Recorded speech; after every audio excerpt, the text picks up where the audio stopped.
At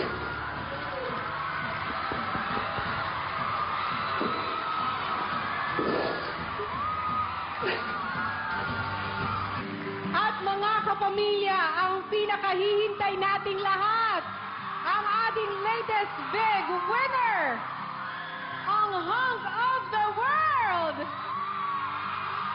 Daniel Matsunaga!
Congratulations, Daniel!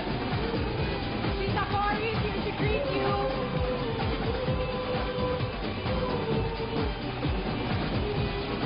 Siyempre, kasama natin si Mommy Geralda at si Ate Vanessa. Alam mo, Bianca, John, and Robbie, grabe ang ipinakitang pagmamahal ng sambayanang Pilipino kay Daniel!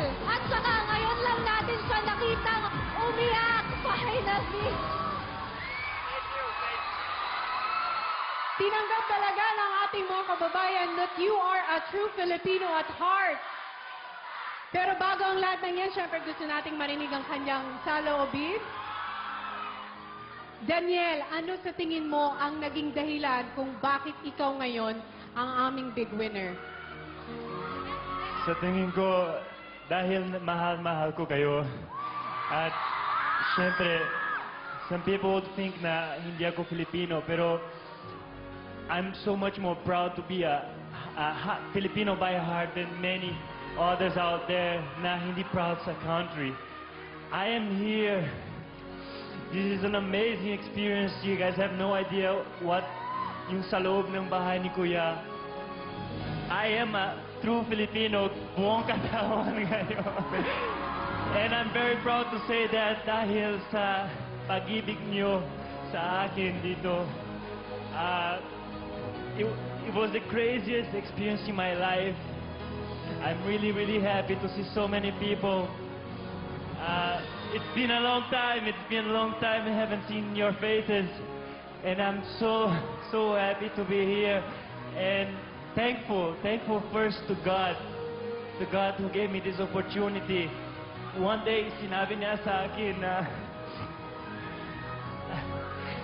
I had a purpose dito sa Pilipinas.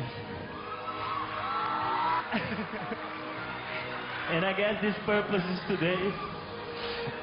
Mahal na mahal ko kayo. Thank you for all the love. Love you guys. You deserve it, Daniel.